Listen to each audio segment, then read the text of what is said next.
Igbo ndị ọma nwe mmadụ ndị ọ ga-adịrị mma. Ana m asị unu ndụ mmiri ndụ azụnụ onye anwụla ibe ya efula. Ihe ọma mere onye mekwara ibe ya. Ọ kpọrọ m yara m ya mee gịnị ya mekwara nwunye di m. Igbo ndị Chukwu gọziri ndị ihe niile na-emezu na nke ha, ndị ala nke ha na-aka nke ndị ọzọ mma. Ana m asị unu udo dịrị unu, ihe ọma ga na-emere unu kwa ụtụtụ kwa ehihie kwa abalị.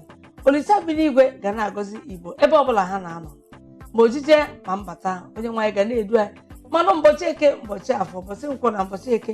Ọ ga na-eme ka ọ na-adịrị anyị na mma. Ana m asị unu ọ bụrụ na ichefuole n'ọta mmemme anyị, ebe ọbụla ị nọ gbara ọsọ were ije nata bịa buru oche gị nọrọ ala ka anyị na gị mekọ mmemme nke ụbọchị nke taata. Maka a na-asị na ezuo ka aha eri udele atọtuo ngịga, agbakọ onye ọma mere ya eme gịnị ya agba ụfụfụ. Mmemme nke oge ekene n'isi mbido TV bụ ihe akara aka maka Igbo na-ekwusi agha akara aka anaghị eme gịnị eri nwa ngwọrọ. Ọ bụ mụnwa bụ Chinyere Ogbonna, nwanne unu nwaanyị bụ onye ndu mmemme a nke ụbọchị nke taata. Ọ bụrụ na ugbu a ka ị batara bụrụ oche gị nọrọ ala maka gịnị ịbịakwa n'oge ka ị soro n'ụgbọ na-eme gịnị na-apụ apụ. Anaghị anọ otu ebe maka Igbo si anaghị anọ otu ebe ekiri mmanwụ. Mbugharị ka eji eme gịnị ka eji ere mbe. Ụbọchị nke taata na-asị ọ bụrụ na egwere ka isi wee hie ụfọdụ mmemme nke anyị mere, oge dịkwara gị ịga na nta akụkọ ebe a na-enweta anyị, ọkachasị na YouTube, wee sonye ka ịhụ ihe ndị nke mere n'oge gara aga. Onwe ihe ịchọkwa ka e kwuoro gị, ị nwere ike ịkpọtụrụ anyị. Ọ bụrụ na ị nọ na-esonye anyị mgbe ọbụla kwa izu ụka, anyị nọ na Instagram, anyị nọ na YouTube, Facebook, ịchọkwa anyị na Twitter, anyị na ebe ahụ. Ma ịkpọ anyị n'ekwentị isi mbido TV, ị ga-enweta anyị, gwa anyị ihe ọbụla ịchọ ka e kwuoro gị, gwa ya ebumnuche gị. Maka na anyị ga-anọrọ ebe a, nọrọ ebe ọzọ na-eme ihe ọzọ. Aka ekpere na-akwa aka nne na-akwa gịnị aka ekpe. Onwe ihe ịchọ ka ekwupụtara gị, ma ọ nwere omenala ma ihe dị agha nke anyị na-eleghara anya, ma nke dị mma ka ụwa niile mata. Ohere dịrị gị zipụtara anyị ebe a, kpọtụrụ anyị sị na ihe dị otu anyị ga-esole ya ozugbo. Ọnụ ụzọ anyị ghere oghe na-eche gị sị gị mee gịnị ka ị bata. Ọnụ ụbọchị nke taa kpọmkwem anyị ga-eleba anya ihe gbasara ahụike, ka anyị si akwalite ahụike na ezinụlọ. Onye ọbịa pụrụ iche mụ na ị ga-anọ n'ụbọchị nke taata eme nke ahụ bụ Dr. Patrick Mom. Ọ ga-akọwara anyị kedu ka anyị ga-esi kwalite ya bụ ahụike na ihe niile anyị ga-eme ka anyị nwee ike nwee ahụike. Maka na asị na onye ji ike, onye ji ndụ bụ onye ji ike. Onye ji ike bụkwa na onye gịnị bara aba. Emechaa nke ahụ, anyị na-aga ịmata onye ọbịa anyị na ya nọ kedu onye ọ bụ, kedu ihe o ji bụrụ ya ga-abịa na mmemme a. Anyị na ya nọrịcha, ọ ga-akpọkwa ozi ekene buga ndị dị iche iche, maka na ekene nwe ihe dị adị na bụ ihe a ga na-eme mgbe ọbụla ikelere mmadụ ekene, obi na-adị ya mma. Maka na Igbo na-atụ n'ilu si ekene ihu gịnị ihu asaa. Ekenechaa ndị ọma ike wee na-agwụ ya, mana ọ bụrụ na okenechabeghị ndị ọma ike ahụ agakwa ha na-agwụ ya. Ya bụ n'ime ndụ anyị ọ dị mkpa ka anyị na-emepụta ihe gbasara ekene. Ekene na-enyere anyị aka inwe nsọpụrụ ebe mmadụ ibe anyị nọ, wee na-akwanyekwe ugwu, wee na-esolite n'omenala ka ya hapụ na ịhapụ omenala anyị mewe gịnị omenelu. Maka na ya ga-ahapụ egwu n'ụlọ mee gịnị gbaa n'ama. Ka anyị na-esonye na ihe ndị a, ọ ga-eme ka anyị na-ebulite omenala anyị elu, maka na ọ dị mkpa. Omenala bụ ejirimara mba. Onye hapụzie egwu ebe ọ na-akụ ya akụwa n'ala, amamngolu ka ọ ga-esi wee da, ọ ga-ada ya na ihe a na-ekwu. Ya ka anyị na-esonye n'usoro ọbụla wụ ọkpọrọ a ga-eji mara anyị, eji mara anyị ahụ ka anyị ghara ịhapụ ya. Ka anyị na-esonye si ike, maka ndị Igbo na-atụ n'ilu si onye bara aba ya bụ gịnị ya bacha abacha. Ala eji Igbo agwa ya gịnị ndị ọcha. Anyị banyecha so ya na ihe anyị na-eme, anyị pụta obi ga-asa anyị mbara. Ị na-ekwu okwu ekwudosi ike na-ekwu ya, maka na ọ na-abụ nwata nna ya dị irochi na-eji ụkwụ agbawa ọlaeku. Taa ka ọ dị, ọ bụrụ na ị sonye na ihe a na-eme, kwụsị ike chimchim na omenala na asụsụ Igbo na-akwalite ebe ọbụla a kpọrọ gị. Ị ga-enwe ume nlụpụ, ị ga-aga nọchitere Igbo, na-emetere Igbo, na-ekene Igbo, na-etiri Igbo mgbe ọbụla. Taa ka o si aga n'omume nke ụbọchị nke taata. Echefukwala, dịka m si gwa gị, ọ bụrụ na ị ka na-eme ihe ndị ọzọ, biko doruo ihe ndị ahụ, gbara ọsọ bịa nọrọ n'iru ihe onyonyo gị.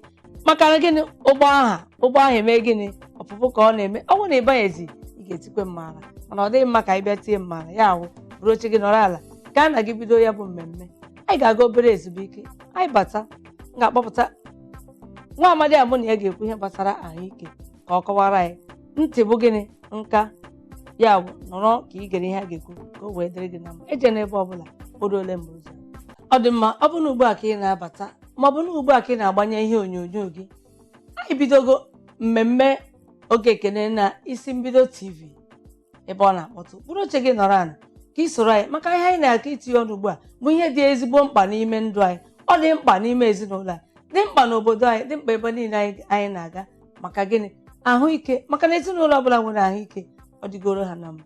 Ka nnabatazie onye ọbịa m pụrụ iche bụ dọkịnta mọba ka ọ kọwara anyị ka anyị ga-esi wee na-akwalite ahụike n'ezinụlọ. Nna anyị nnọọ.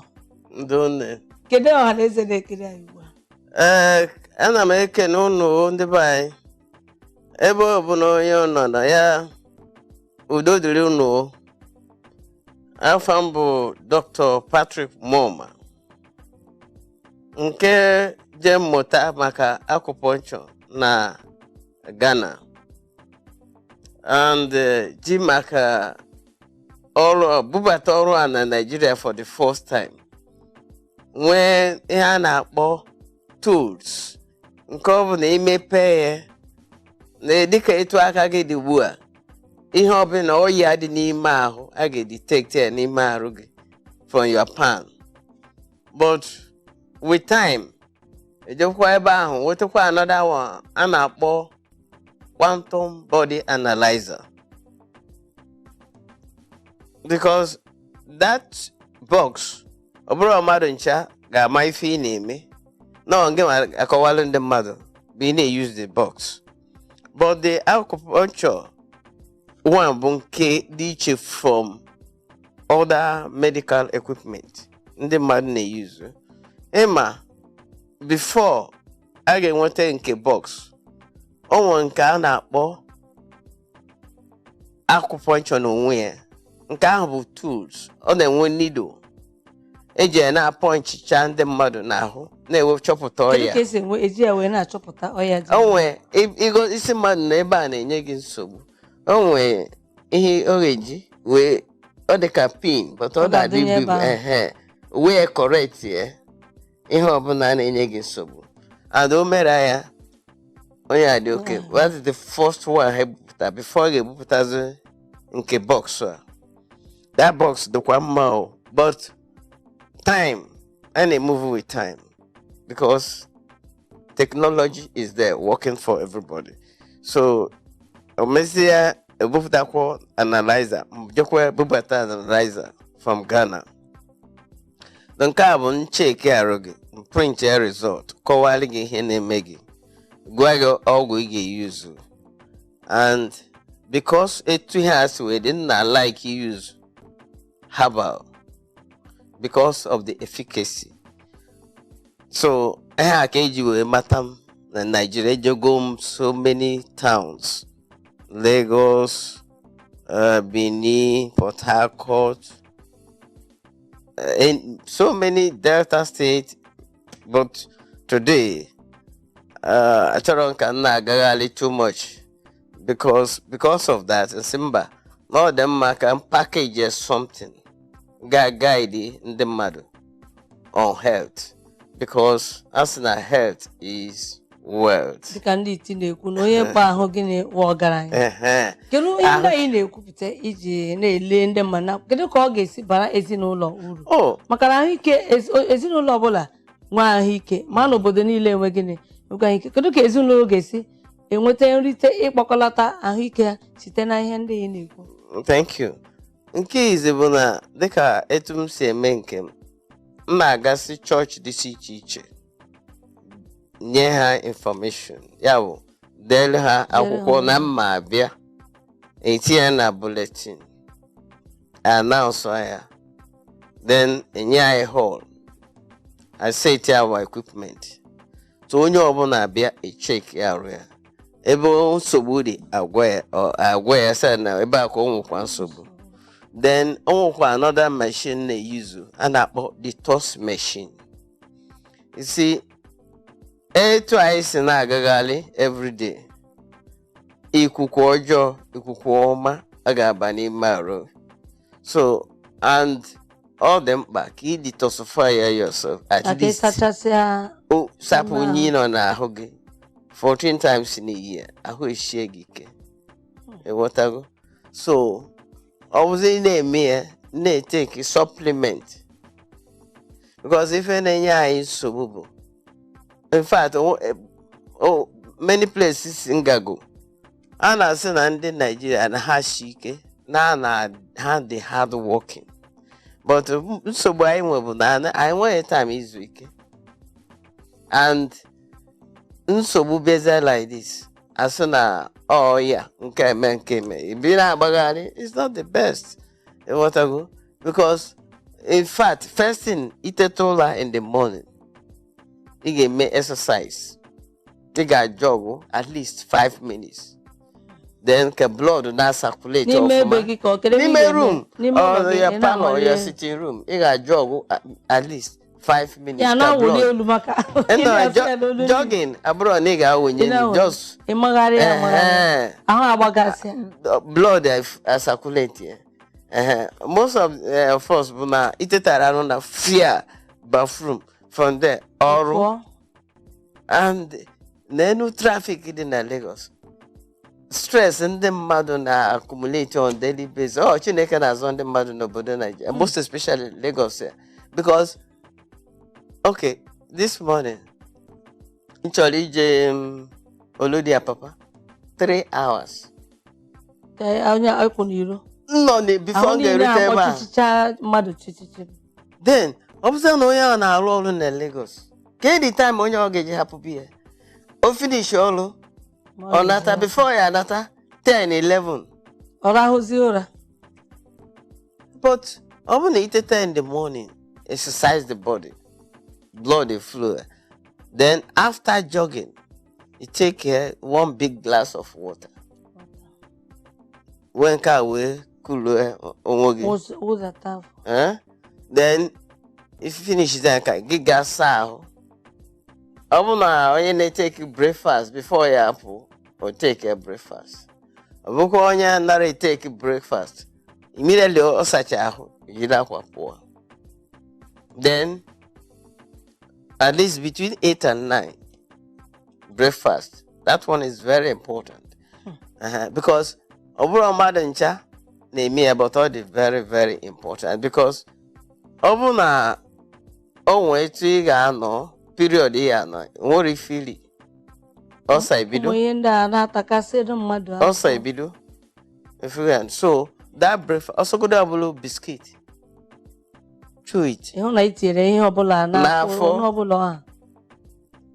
Drink water. You know why he now.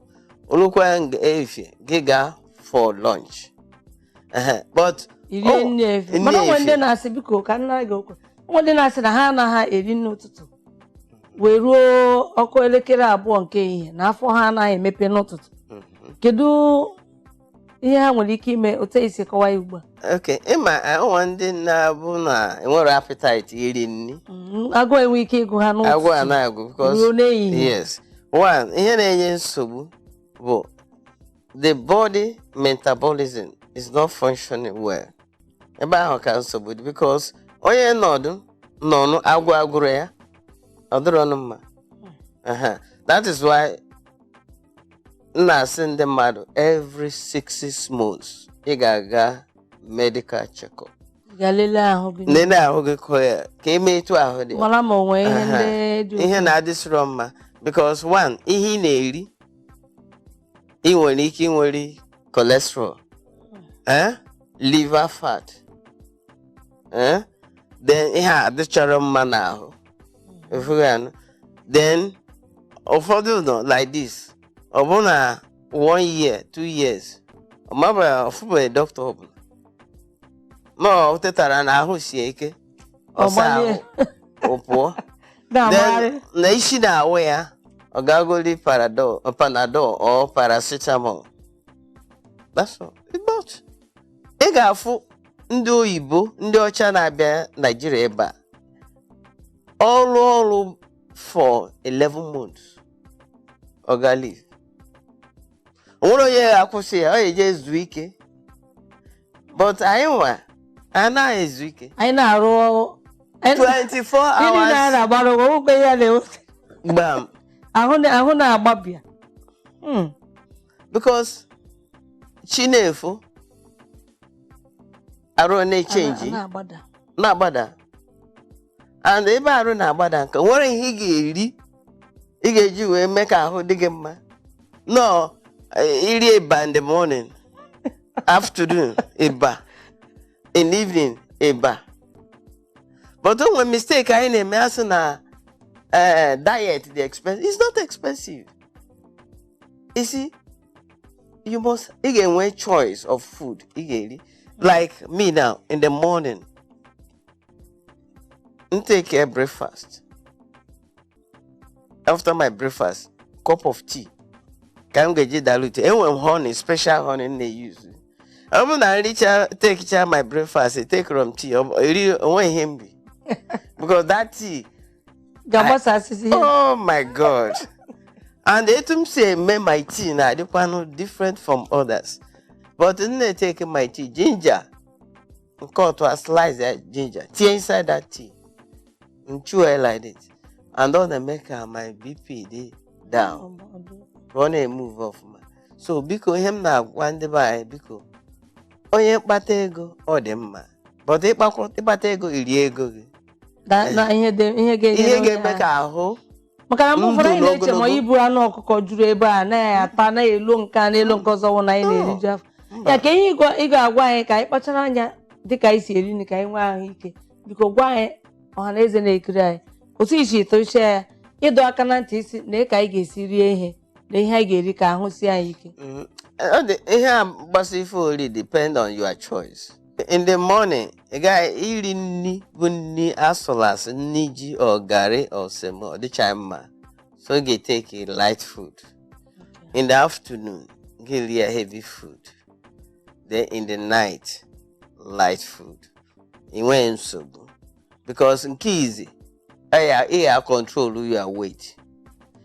Because ndị mmadụ ọtụtụ ndị mmadụ ha na-ata ọrụ n'abalị erie nni siri ike. Thank you. Before ị ga-amata ihe na-eme onye ahịa ụra ịfụzi afọ nwoke afọ ya etocha nnọọ ọ dịka onwe ihe nọ na ya but ife ọ na-eri and the time oge o ji eri ya. So that's the most important thing ebe nni dị. Maka ahụike anyị na-ekwu okwe ihe dịgburu onwe ya. Of course, ọ dị mkpa n'ime ezinụlọ dịka isi gwa anyị mụtakwana n'ụbọchị nketa. Ama m na ndị na-ekiri anyị ji mkpịsị edemede ha na-edetu n'ụtụtụ anyị tete n'ụra na anyị wụgharịa ka ọbara gbasaa.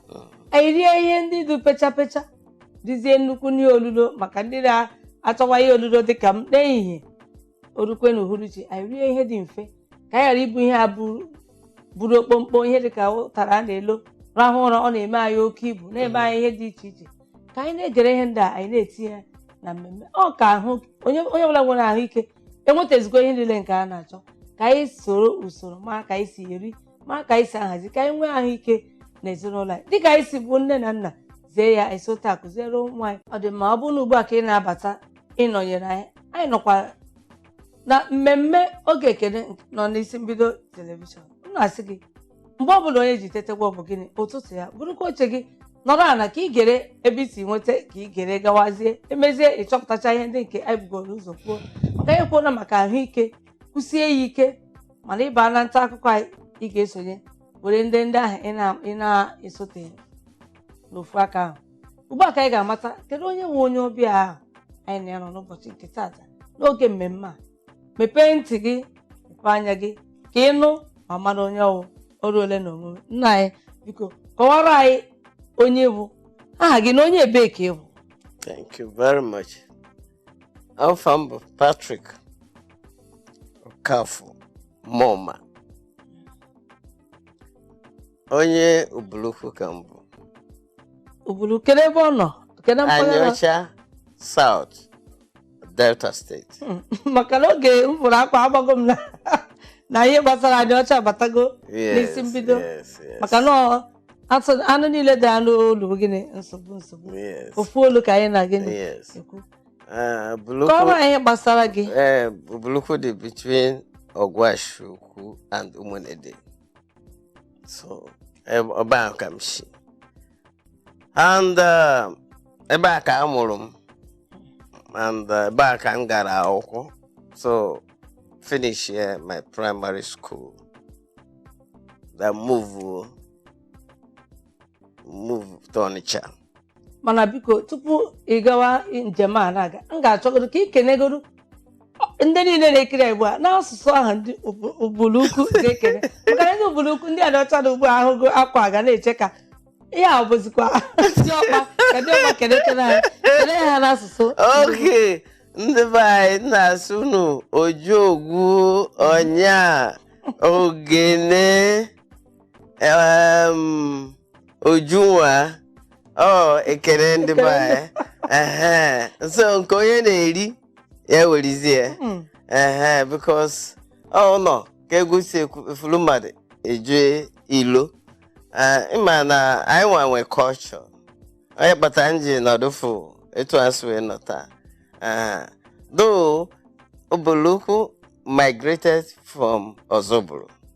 So anyị ncha bụkwa ndị Igbo because ilu parish m na-aga na Benin, St. Thomas Aquinas. And now I say across the Niger.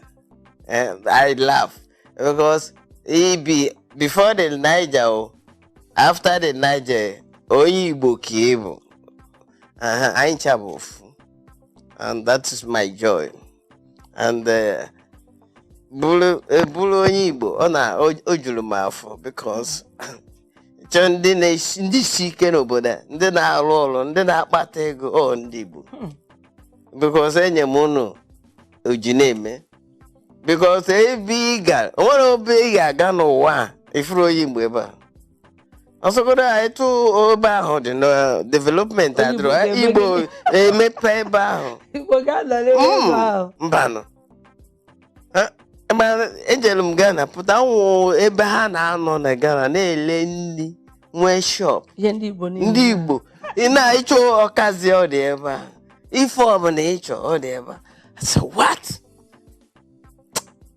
Igbo ha nwe aka mba so dịka oge ị nọchara ka isi gawa ije yes I finished my school move to Onitsha because then ego adịrọ mmeji further my study nọzie na Onitsha nwụlụ ọga akụzielu m etu esi akwa nkwa mmụta move from Onitsha to Ikom anyị ebidozie nnata n'obodo anyị and one thing Chineke nyere m ngozi nyere m bụ onwe ife ya emenu ọ ya gosi ma na dream so oge m gwara onye mụ na ya bi si ya na anyị ga-ahapụ Ikom ọ sị na prophet ekwugo anyị abaa moto the next day that road close so nnatazia ọ dị na my the other book nnatazia n'ọzụzụ ụlọ after the war moves here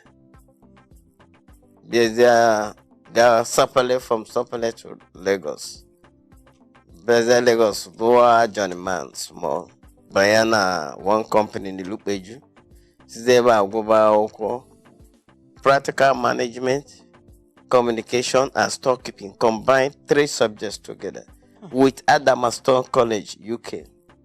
Then finishes there, moves there to insurance. I was there 15 years there. Say okay. Namba nozo no but na multi-level marketing. From that multi-level marketing comes the study acupuncture. Before then was there one reverend in fact on health challenges. So and is the rector of Twins Bible College and Seminary. So Wonka go so many places. Maka problem, no solution. So I directed that to me. His immune system is down. nyezie ọgwụ nwoke adịzi okay. So nyezie m that honorary doctorate degree as an award approved by the board of directors of the school. So that's why that doctor came in. Yes. So at the thing, but if Basane ahụ madam more I go far and I go so many places, and that zeal come you there this head plus, because that is your head guide. That is go through it. Inwe is problem because after 26 years of age, the cells start dying. Then what he can measure now, or if he take it to renew the cells. Otherwise, he may so that yes. Yes, because if he went, he gained the mother. Chineke nyem obolo study him the use, and obolo for my own personal consumption. Nyere the mother, because often na fun kita na in the 20 years ago it was today. And say yes, I take good care of myself. That's my priority, because millions moved in a bank or this thing. Eat good food, live as God wants you to live. You accept it. But the guy is gonna and I yogi na manage or them because and I for but maintenance is very important. Yes, my really at the right time. One them one man puta aqua 3 this man I said I need another man. Well, I'm used to it. So can you get me? So once you are 35 years and above, you don't need egg or fried egg. Even you kill the egg, but the yolk. Once you are 30, 40, remove the yolk. Okay, white area. But my place. If I'm no. Now I want frying pan. If I want each fry, use that you don't need oil. That one is good. That is cholesterol free. My frying pan, I get fry egg, no oil, yam, chicken. It's omero. Bam. In a using kai, you don't have challenges of cholesterol. Granite oil. No worries. Oh, wait, what? So the most important thing you gave me to keep yourself physically and mentally sound. If you need eat good food, stay alive. Now, exercise. No, the problem the immune system. It just check up. For now, your immune system is low. You boost it, then you can do anything. Already low. That's why so many people have challenges, because on 1 year. Check up. Now. Okay, nenu beans now. Beans is good. It's proteinous. But you know that the back of beans contains liver fat, which is not good for human consumption. Go below, but one of your beans with back. With the back. You got so good the beans. What before I don't need me, prepare my or isie or this soft, good. You are eating beans, not just to eat because you have the other good.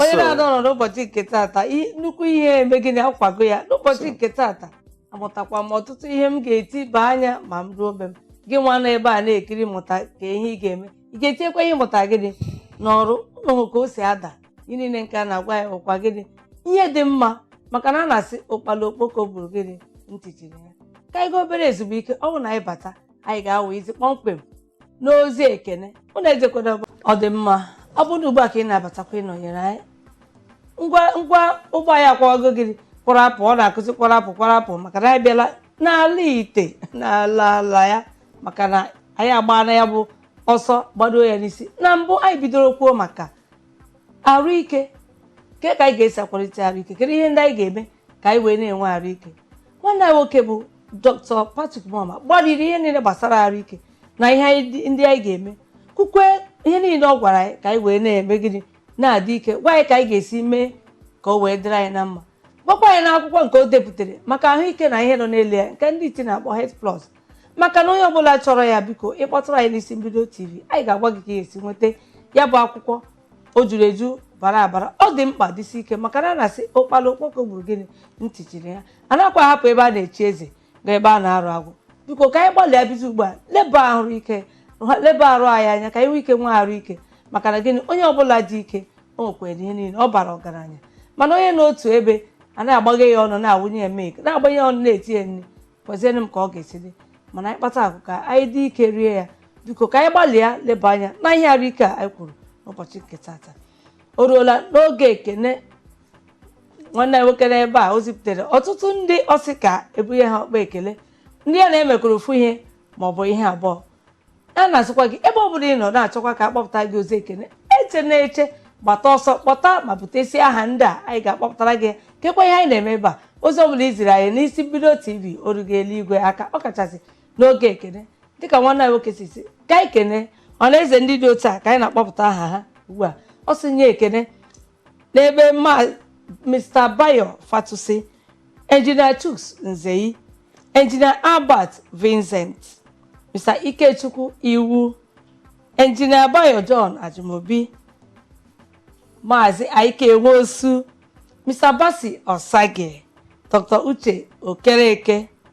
Ọ sịkwa kelere onye isi nchụaja ndị ụka Katọlik niile nọ na Lagos bụ His Grace Archbishop Adewale Martins. Si kelere ezigbo ori odozi akụ ya bụ Isabella na ndị ezinụlọ Moma niile ọ na-asị gịnị ihe ọma mere ya mere so unu ga-adị ka echi maka na echi anaghị eme gịnị akọ n'igwe na m onwe m na-eburukwa ọkwa ekele na-ebunye Namas Ogbonna na-asịkwa Prince Bid Aneke onye nọ n'ọrịa ka ọ gbakee n'oge na-adịghị anya ka o soro anyị na-awụli elu o nwekwara ezigbo onye nna anyị si ka ekenere ọ sị biko onye nke a agaghị ahapụ ya a ga-eme ya gịnị otu emere ibe ya ka onye a na-ekwu okwu ya fruitful ma okwe ọ sị na ọ bụ ekwu eme nke izizi n'ala ubulukwu ọ na-asị gị daakwa ekene maka na asị eme nwata ka ekpere ibe ya gịnị obi adị ya mma ya ka dị ohere a na-asị biko ụmụnne m ndị Igbo ndị nọ na ebe dị iche iche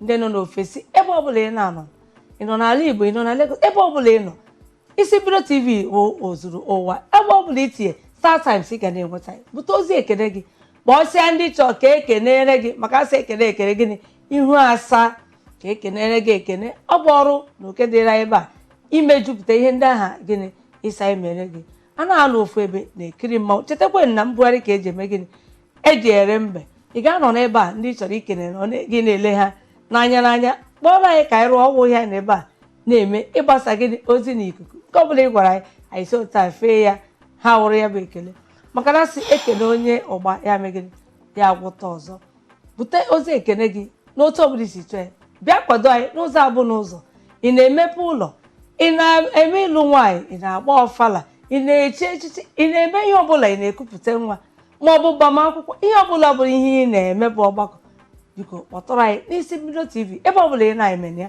ị na-eme ya n'obodo Igbo ma ọ na obodo Igbo ebe ọbụla ọwụ anyị ga-abịa ebe a wepụta ya ka e wee na-ewepụta ihe nkwado asụsụ na omenala Igbo maka gịnị omenala Igbo ga-adị ka echi maka na echi adịghị gịnị akọ n'igwe. Ama m na unu echefube na abụ m nwanne ụlọ nwaanyị bụ Chinyere Ogbonna bụ onye unu na-enọkọrịta bụ onye ndu mmemme nke eme n'ụbọchị